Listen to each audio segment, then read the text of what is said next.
Hello and welcome to the channel. So check out this beast, it needs no introduction. This amp has come in for repair because it doesn't light up, which means no one is at home. So we need to find out why that is first of all. The first thing we'll do is check the fuses before we start anything else, but we'll just have a bit of a look. This you can see is a well-used version. We've got a Fender Stratocaster master volume knob on there. This universal knob looks a bit like a Black Star, that one. And then we've got one knob missing on there. Let's look and see if I've got some of these knobs. I might have some. He's a bit oh yes, he is. So we need to see if we can find some knobs for that. But other than that, this looks pretty good. Must be from around about 76, 78, I would have thought. Most of it's in good order. Right, we'll spin it round and have a look at the back. We've got a damaged fuse holder there. We've also got one that's been, looks like it's loose there, so we'll have a bit of a look at that. It is loose.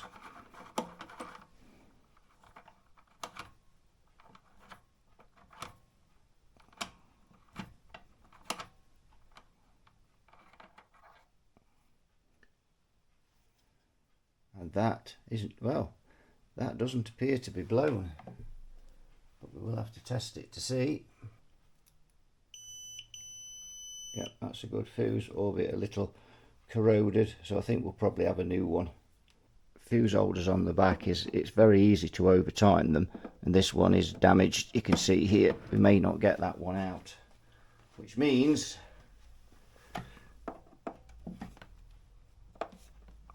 nope, now that one's damaged, and that's what happens. It's very easy to snap that. They're not a great design, those, to be fair.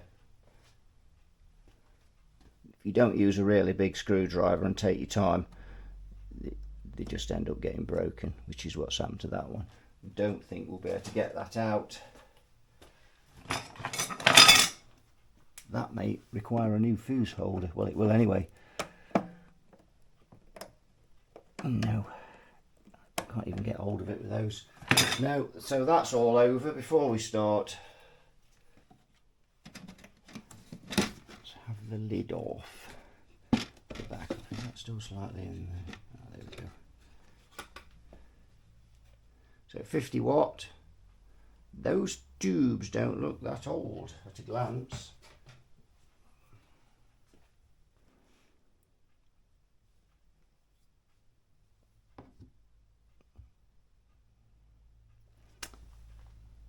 Never been recapped. Still got the original dallies in there. Excuse my voice.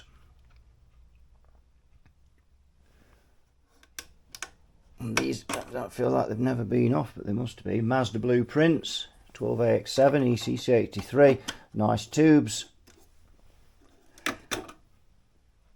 Again, Mazda blueprint. And same again, Mazda blueprint. So it's got some nice tubes in it, assuming they're all okay. Beast of a power transformer. Is that original, that transformer? Has that transformer been swapped? It has. I think it has. Let's get this out of the case and give it further examination, madam. Right, so I've just got this thing out. Just got this thing out of the cabinet, and you can see that transformer clearly has been swapped. There's a bolt missing, but looks like they could have got that bolt in. I don't know why. Yes, so might have to look at that.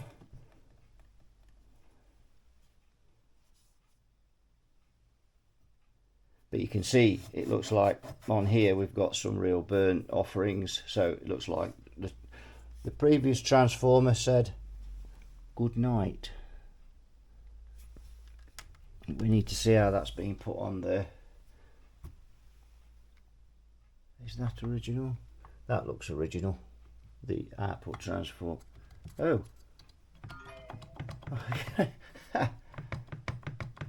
Wow, there's some bolts missing out of there.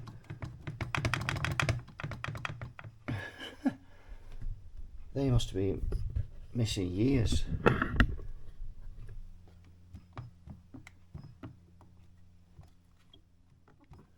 Oh no, sorry, the nuts are there. Oh, there's one missing, so that's why. I'm thinking they go in the corners, they go in the middle on these. Just remembered.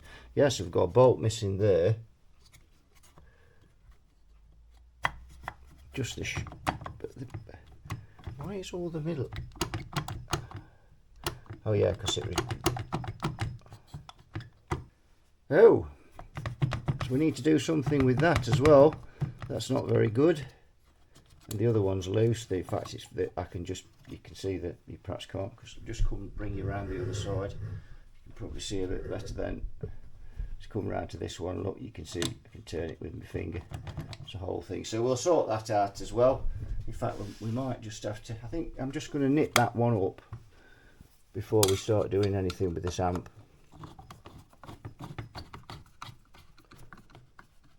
So at least it's reasonably solid. That'll do for the time being, and we'll address that in more detail. And he's got a bit of a wobble on him because he's got a bolt missing.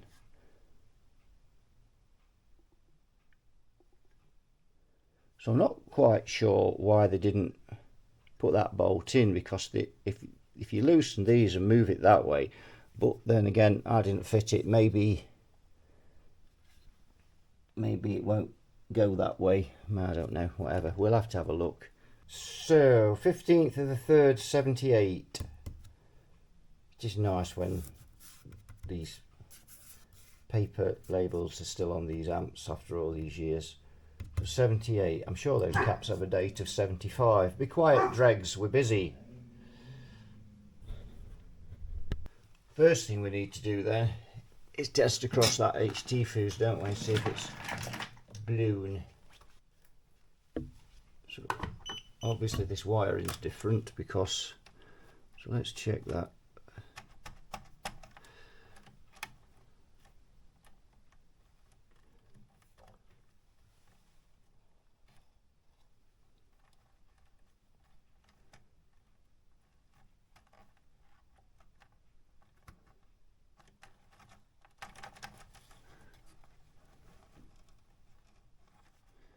Grounds in place, although that's not the best way to be grounding something,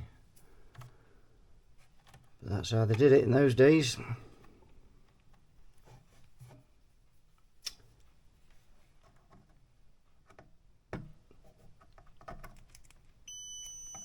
So let's see. So the HT fuse is blown.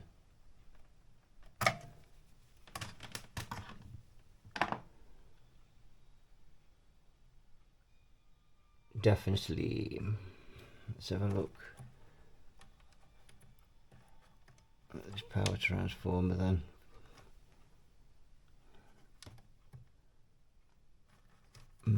Looks like it's been fitted by Mr. Lee Cross. The soldering is not great on this fitting of this transformer. Wires have just been laid across. The soldering's not great. Let's check this one here.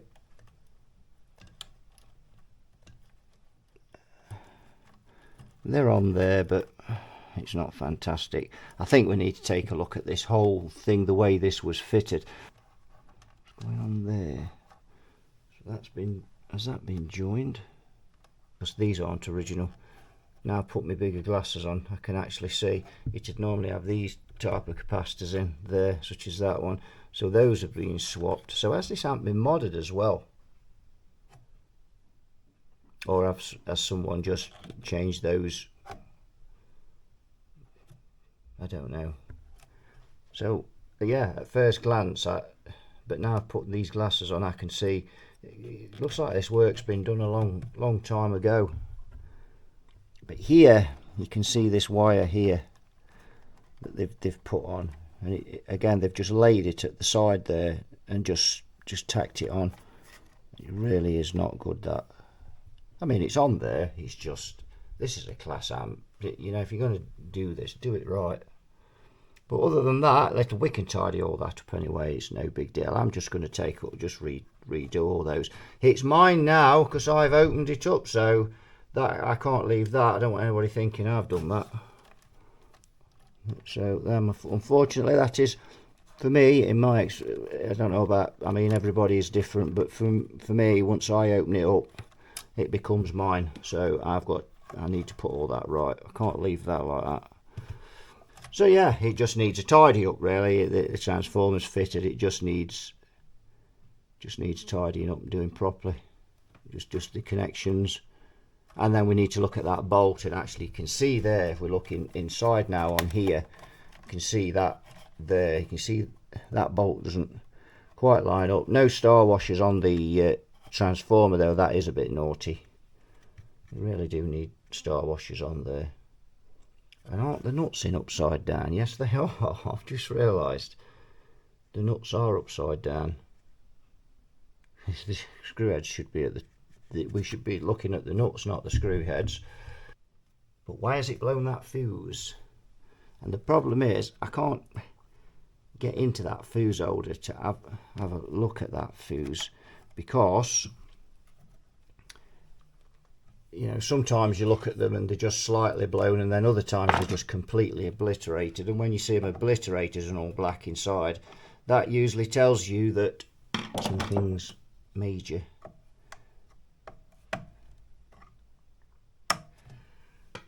No. So the first thing we're going to have to do is change that fuse holder, because we can't do anything. We know that fuse is blown.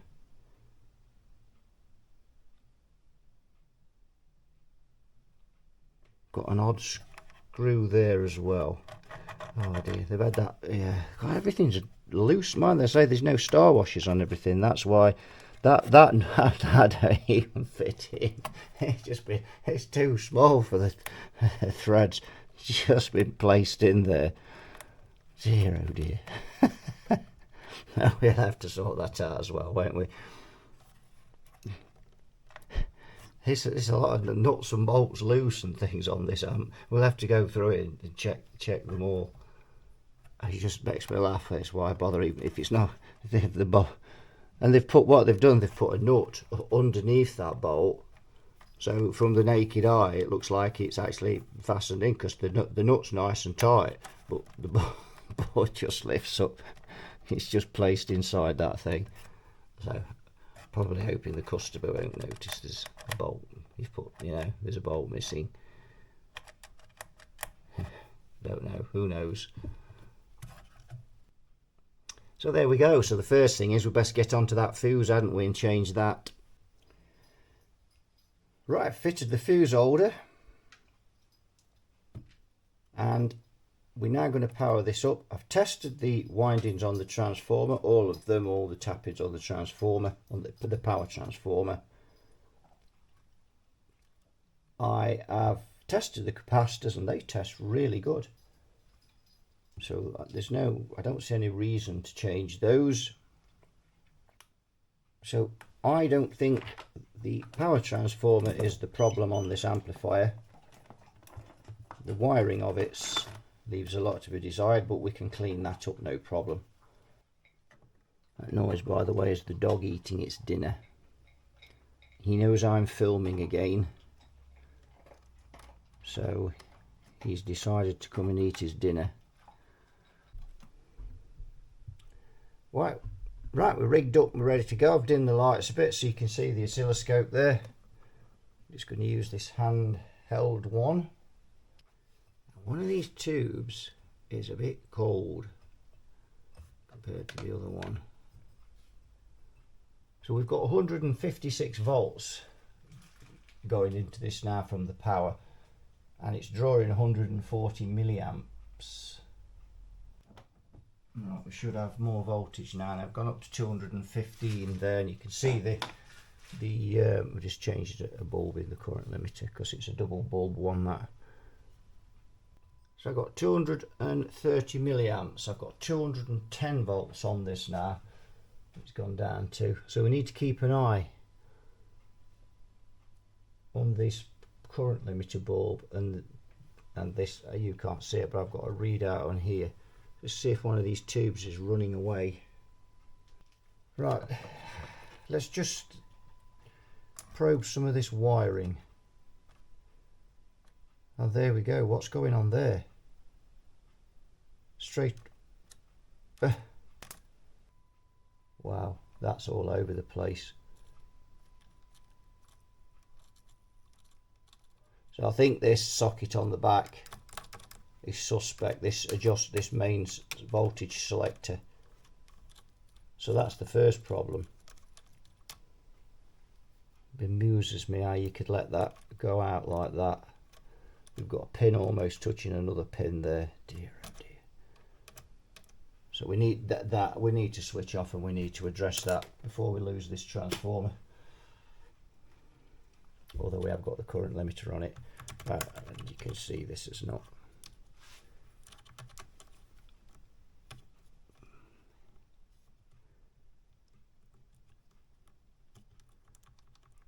And yet it's odd, the damn thing's hard to pull out. There's just me one pin that's loose on it, I'm guessing. Let me just unplug it before I start delving into there.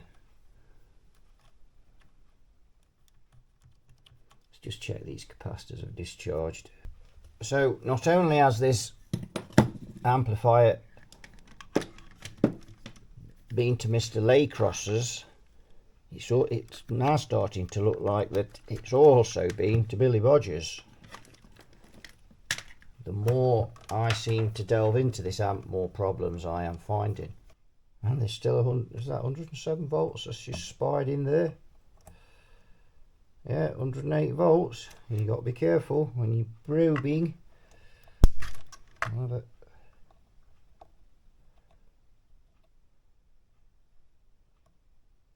87 volts in those. The reason that's probably left in there was maybe don't know whether it's the way this amp has kind of been flickering in and flickering out, and obviously the tubes have cooled down and become non-conductive, and then a bit of voltage is dribbled onto there in the intermittency, and obviously the tubes have not burnt it off, so to speak. So let's have a look at this. Oh dear. So if we look at this, you can see the pins all loose in that. That really is, I think, looking at that, I think we're going to have to say, coming number 10, your time is up. I don't think I'm prepared to let that go out like that, even if I can squeeze these pins in. That's not good, is it? So it looks like we need a new selector on there, so that's before we even start. And then we need to start looking at the rest of these wires and see if there's any other problems. And then we need to run this amp up off the current limiter and see if either of these tubes red plates. Normally you would, having said that though, I'll say normally if you've got faults on here, you'd expect it to blow the power fuse. The power fuse was 3 amps and it should be 2. So I've obviously put that right, but there's a lot of problems with this amp, and really that's obviously, you know, this has obviously been getting worse for a while. This transformer's only been recently put on, or so it seems. You would have thought that anybody who checked it properly would have swapped that socket there, that voltage selector socket. So just having a look at this transformer now, and you can see, look at these, and you just cannot put metal nuts on brass bolts, and of course they've got no, another one in there, sorry, bang the camera there, another one here, and that's just loose as well, so absolutely dreadful. Right, so we've got these bolts in this power transformer. I've got some heavy duty M6 nuts and bolts in there, star washers on there. So that's that fixed. Now we're looking at the output transformer, and they have again done the same thing here, where you can see they've got the metal nuts on the brass bolts, and also, you can't see the other two, but they're under the board there. I've inspected under the board because we've had these capacitors changed here for some reason, and that all looks good. Two more there have been changed, or they look like they've been changed anyway. But anyway, we've checked those. So the other thing we've got to fix is this. Now they've put this nut and bolt through here, and if we look on here, you can see that, and that's all loose as well, but you can see this, they've lost the stanchion that goes in there. There's obviously a bolt that screws into there, I'm guessing. Or is that, what have they done there? Oh no, I've just realised what that'll be. That is a really, really long bolt that goes all the way through it, and it looks like they've snapped it. No, that's a different bolt.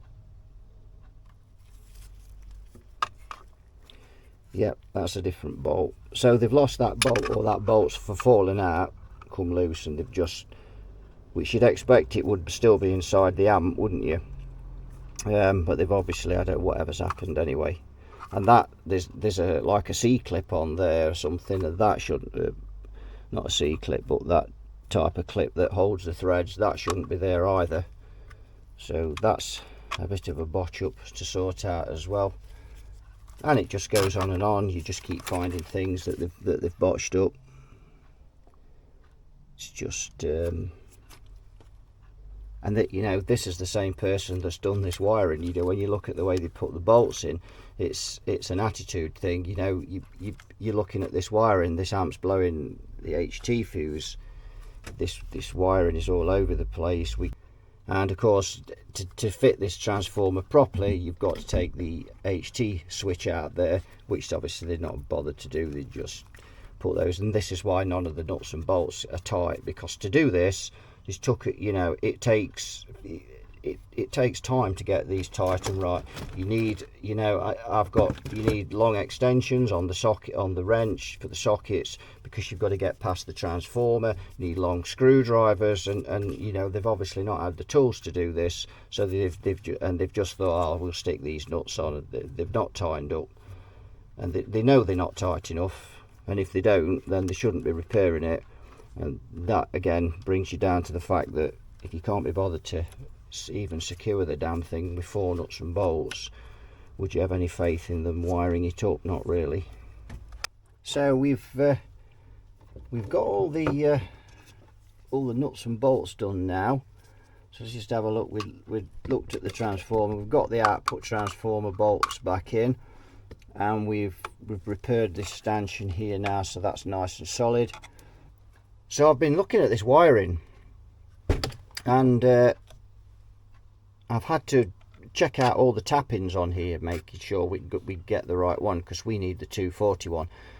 Now obviously, given how this has been wired and fitted, I'm not going to just say yes, that's 240. That's because it's wired right onto this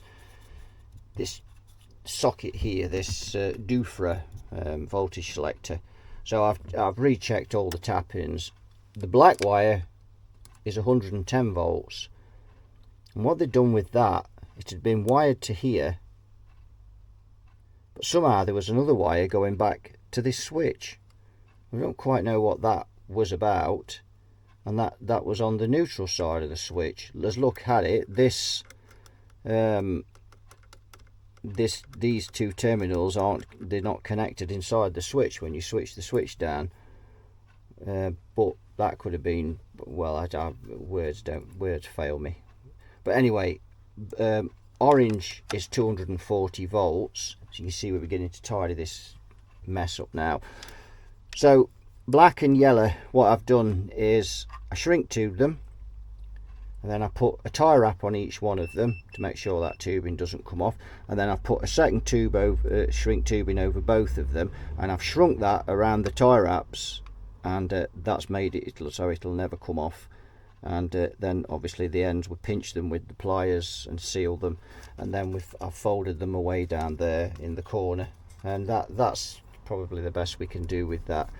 I mean, this is factory, this wiring, and you can see it's not the best. So just way these amps are, but we've got that tidying out the way now. And also I've left the length on them, and the reason I've done that is, should in any time in the future someone want to, you know, maybe this amp goes abroad and they're taking it to America, they'll want 110 volts, so the wire's still there, so they can just connect it on. Not quite the same as the last person connected it on. I don't really understand what was going on there. I think they've got that wire, the wire, you only need the wire going to there, don't you? The black wire. But then there was another black wire going back down to this switch. I don't get that one. But anyway, we sorted with that. So now I'm turning my attention to the secondary wiring. Also, I've remade this connection here because that wire was burnt. This one was burnt, so I've remade that one, but I've not actually got it on yet because we need to address this secondary here. Now this soldering there is not great, but this here going on, we've got two wires botched in there, and you probably can't, I don't think we'll be able to get in close enough with this camera, but you can see that that mess there, and that wire's nearly off. If it's there, you can see. Have a look now, I don't know whether you can see that, but yeah, not great. So we need to address that as well. We need to shorten these leads as well because they're a bit long. We've also got these two ground wires, one going through these two red wires, which are the AC feed to the standby switch, and then there's these two wires, which I'm guessing, looking at the brown one, let's just see, shall we? Be careful not to burn that. Let's just see. And yes, fitted by Mr. Laycross.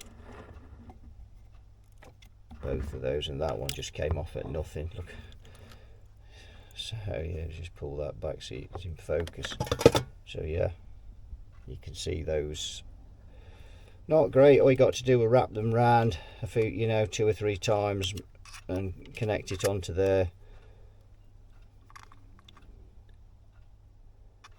So yes, we need to address those as well. And again, there's the length, you know, the length that's on them really there.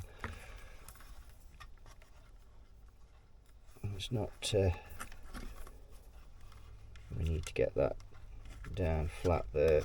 And again, you can see if we get that down flat there, you can see we've just got way too much wire on there. That's what's making this untidy, and that one's even worse. When you look at that one, you can see how much wire's left on that one. So there. So we just need to shorten those and tidy that up, tidy this up, tidy that soldering up, put that wire back on, and then we're pretty much good to go, except for the filaments. And if we look, these are the filament wires, and again, you know, what's wrong here? Well, they've just not been, you know, twisted really, and they need to be.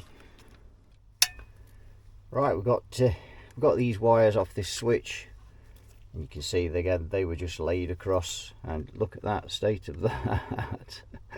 My days. I've done the ground here, put a separate earth tag on there for each one, put it around the bottle, though I'm not entirely happy with this idea. You can see they've got the main ground just soldered in there. I'm not entirely happy with that. Oh, I forgot to solder that up, just noticed.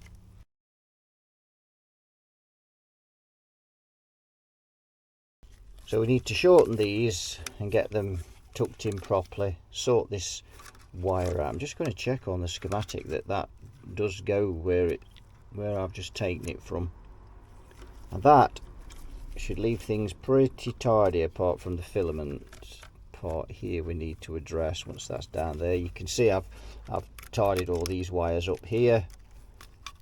I've taken these blue wires off the top because of burning them, trying to get those middle ones on there, and I've just remade those up. That one's not, I'm not done. You can see that one, that's factory, you know, they don't even, it's even factory, that's not wonderful wiring. Right, there we go. got everything tidied up. It's about the best we're going to get it, I think. It's certainly as good as what Marshall's turned out there. All of this, that's for the impedance for the speakers.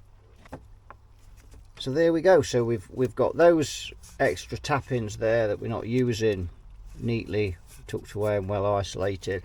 We've wound the AC from the transformer, from the secondary. We've wound that, and we've wound the filament wire. It's gone slightly under the board there, and we've wound that, soldered that on, made all the ends up properly, soldered that ground that I've missed there. We put those two doofers on there. We've replaced all these bolts, and this transformer is really solid. We've replaced the bolts on the output transformer because they were botched up. We've tightened up the shrouds on the output transformer and replaced a bolt that was missing, and we've also repaired this here. We've had to make a stanchion for this because that was broken off there, and that is now ready to power up. So this is another problem. This is the impedance selector, and you can see this just right. We're gonna have to look into that, aren't we, before we fire up, because that's not right.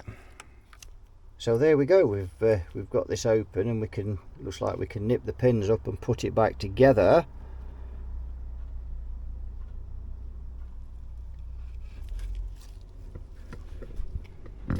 And yes, you know, I could have took this one to bits and done, you know, tightened the pins up, but I just don't like those. I just don't think they're safe, not in this day and age. And you know, if you can't have one of the proper switch ones, it's just safer to wire it this way, for me anyway. Some people will say different, and some people will say I should have wired it to its original, but that does not pass a safety standard. Well, it doesn't pass mine, so that's the way I do things. As things go off my bench, I don't want them coming back, and I don't want, you know, anybody getting injured, and I don't want to be getting into trouble because I've missed something. You know, this is old technology. These things 50 years old. These, you know, safety in those days wasn't at all like it is now. And some people moan about it, and it's not like it was in the old days, but you know, things need to be safe.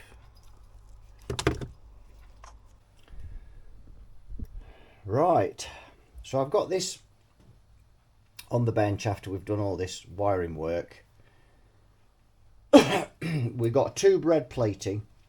When I fired this up on the current limiter, and we got one of the tubes red plating.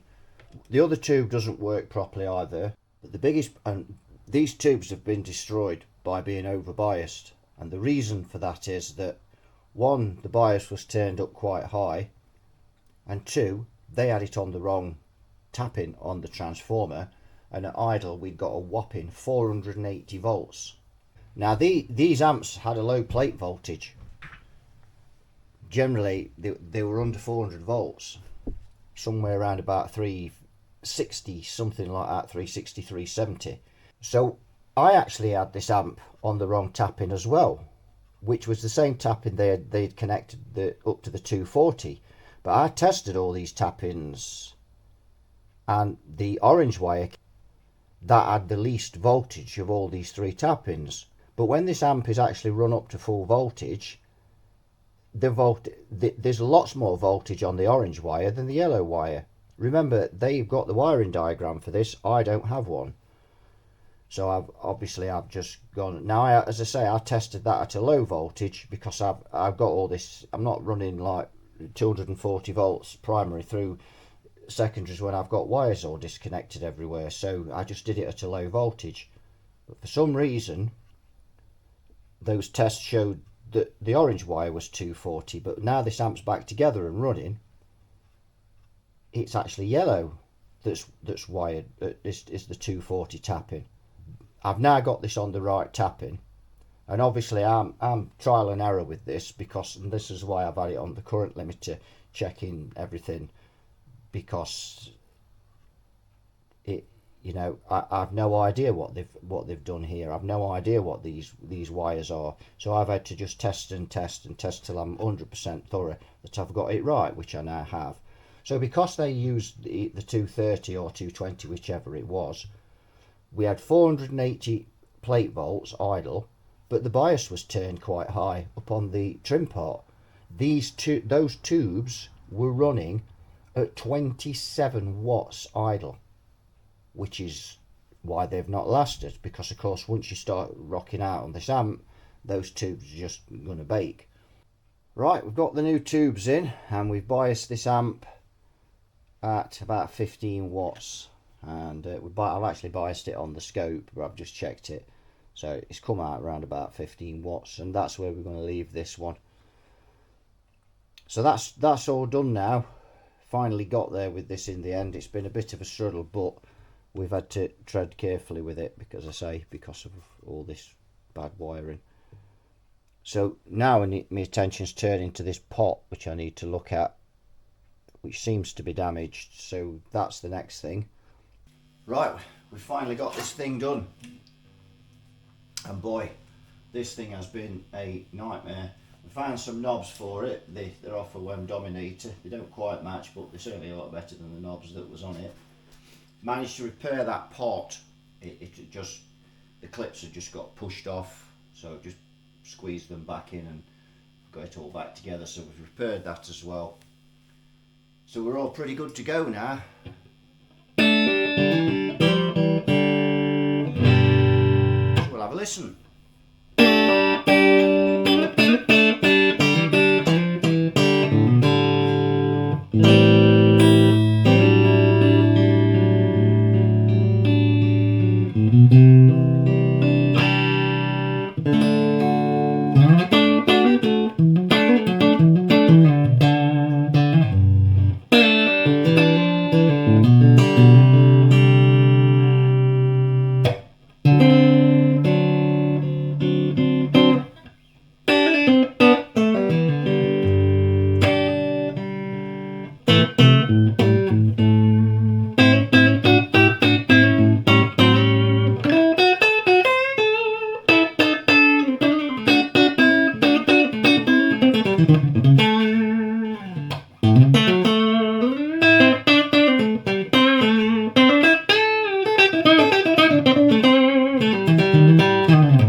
Prefer these on the low, in the low socket on here.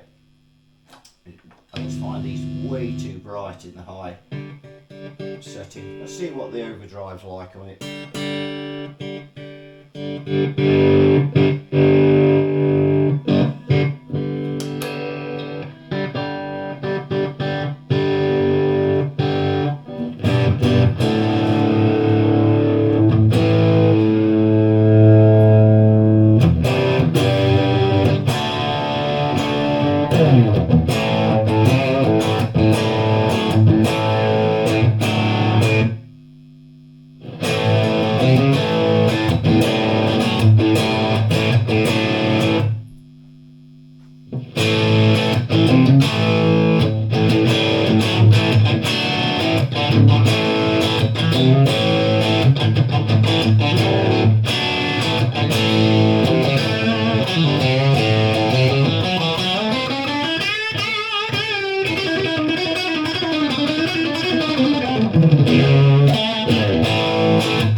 Bit of 70s guitar playing there. It seems to match this amp really, doesn't it?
So there we go, all back together. A bit of a pain with the wiring. We had to be sure and doubly sure with all of that, because say we got no wiring diagram, didn't know how they'd wired it up. We'd got that possible, well, I don't know what they'd done with that 110 volt tapping. They wired it back to the switch. God knows what they were thinking there. Just endless amounts of stuff that were wrong in it. Bolts missing, nuts missing, all sorts. But we've got there in the end, and this is not a bad sounding amp really. It's alright, these are great tools. It's a shame, you know, it's had to have a transformer on it, but at least it's a diagnose, it's a good one. So that'll do it for this one, enough of me waffling. Thanks for watching, you all take care, and I'll see you on the next video. Bye bye for now.